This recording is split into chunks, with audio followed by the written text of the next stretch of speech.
बन गया। दान करना, धर्म करना। उसी दिन से हरिश्चंद्र इतने बड़े धर्मात्मा बने, चारों तरफ कीर्ति फैलती चली गई। मेरे भैया, देवराज इंद्र की सभा लगी थी। उस सभा में देवता, ऋषि, गंधर्व बैठे हुए थे। अचानक इंद्र ने पूछ लिया,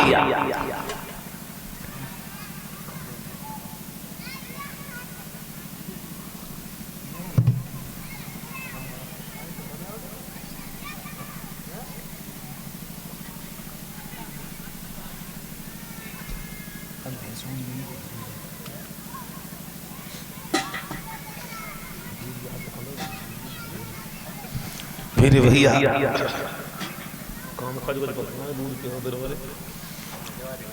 श्रोताओ, जब इंद्र ने अचानक पूछ लिया, सभा में बैठे हुए सभी सभासदों, देवता, ऋषि, गंधर्व, तुम्हारी नजर में कोई पृथ्वी पर ऐसा राजा है जिसका स्वर्ग में गुणगान किया जा सके? याद रखना भाइयों, सभी देवता कहने लगे महाराज, वशिष्ठ बैठे हैं, विश्वामित्र बैठे, ये रोजाना पृथ्वी पर ही रहते, इन्हें पूछो। विश्वामित्र की ओर इशारा किया, विश्वामित्र तुम बताओ। विश्वामित्र खड़े हो गए, सोचने लगे, सोचते रहे, बाद में सिर हिला दिया, हमारी नजर में कोई ऐसा नहीं है। उसके बाद वशिष्ठ से कहा कि वशिष्ठ तुम बताओ। तो वशिष्ठ खड़े हुए और एकाएक कह दिया, हरिश्चंद्र समो राजा भूतो न भविष्यति सत्यवादी यथा दाता सूर परम धार्मिक। हे महाराज, हरिश्चंद्र के समान दानी पराक्रमी कोई राजा नहीं है। सब लोग हंसने लगे, कहने लगे, विश्वामित्र तुम तो कह रहे थे कोई है ही नहीं, वशिष्ठ कह रहे हरिश्चंद्र के बराबर कोई हुआ नहीं है, ना हो सकता है, ना भी है, इतना बड़ा दानी है। विश्वामित्र कहने लगे, देवताओं, ये कुल पुरोहित है हरिश्चंद्र के, दक्षिणा ज्यादा मिल गई होगी इसलिए प्रशंसा कर रहे हैं। मैं बता रहा हूं कि हरिश्चंद्र के अंदर ये गुण नहीं है। भाइयों, आज उसी समय विश्वामित्र ने वशिष्ठ की ओर देखते हुए एक बात कही, चिंता न करो वशिष्ठ, शायद तुम्हें मालूम नहीं है, बरसात के मौसम में नदी अपनी औकात से ज्यादा बह जाती है। हरिश्चंद्र की परीक्षा नहीं हुई है, और जब तक परीक्षा नहीं है तब तक ये नहीं कह सकते हैं कि हरिश्चंद्र में ये गुण है या नहीं है। भाइयों, बोले विश्वामित्र,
विश्वामित्र ने।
एक बात याद रखना,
सत होता है व्रत होता है पर सीमा सबकी होती है। सावन भादों के दिन पाए के सरिता भी बाहर बहती है। वशिष्ठ कहने लगे अगर तुम्हें शंका है तो हरिश्चंद्र की परीक्षा कर लो। विश्वामित्र कहने लगे एक बात ध्यान रखना,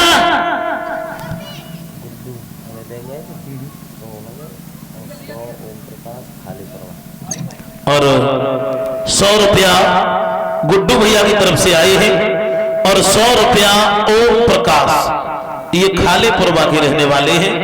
भगवान से कामना करेंगे भगवान सुख शांति देता रहे, इनके जीवन में कभी संकट और कलेश ना आए, लंबी आयु में परमात्मा सुख शांति देता रहे। बोलिए गोविंद भगवान की। मेरे भैया आज उसी समय विश्वामित्र कहने लगे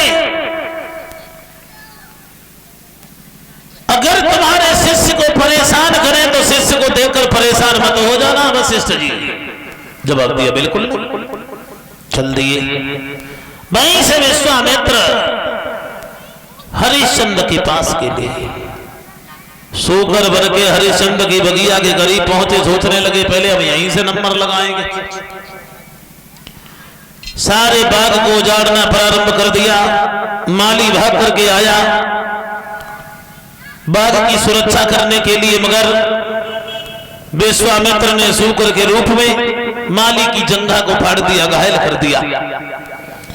माली भाग करके हरिश्चंद्र के पास पहुंचा, कहने लगा भगवान बगिया में कैसा सूकर आया है जिसने सारी बगिया को उजाड़ दिया। हे भगवान चलो हमारे साथ। तो हरिश्चंद्र ने एक बात कही, भैया माली एक बात याद रखना, ये शाम का समय है और शाम को किसी को दुख नहीं देना चाहिए। बोले अरे संध्या को समय दुख मति दीजिएगा।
शब्दों में कह दिया, शाम के वक्त किसी की आत्मा को कष्ट नहीं देना चाहिए।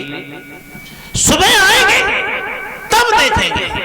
और याद रखना भाइयों, ये हकीकत है, शाम के समय अपने दरवाजे पर अगर बुराई वाला व्यक्ति भी आ जाता है तो उसे बड़े आदर से बैठाना चाहिए। सुबह हुआ, हरिश्चंद्र ने सिपाहियों को तैयार किया। सिपाहियों को साथ लेकर महाराज हरिश्चंद्र बाग की ओर बढ़े हैं। देखा पूरी बगिया का विनाश हो गया है। हरिश्चंद्र को क्रोध आ गया, बाजी वाह, मेरी बगिया को उजाड़ा है सूकर, मैं तुझे जिंदा नहीं छोड़ूंगा। भाइयों, हरिश्चंद्र ने देर नहीं की, घेरे गो बाग झट राजा को, जल्लादन से सरदारन से, सूकर को आदर होन लगो, बंदूकन से तलवारन से। मेरे भैया हरिश्चंद्र कहने लगे, सिपाहियों अगर किसी के आगे से सूकर निकल गया, अपनी जिंदगी की खैर नहीं समझे, जिसके आगे से सूकर निकल गया हम उसे जिंदा नहीं छोड़ेंगे। विश्वामित्र सूकर बने, सोचने लगे बाजी वाह, हमें और से क्या मतलब है, हमें तुमसे ही मतलब है। जहां हरिश्चंद्र घोड़ा पर सवार खड़े थे, छलांग लगाई, भाग खड़े हुए। जब सूकर भागा तो देर नहीं की महाराज हरिश्चंद्र ने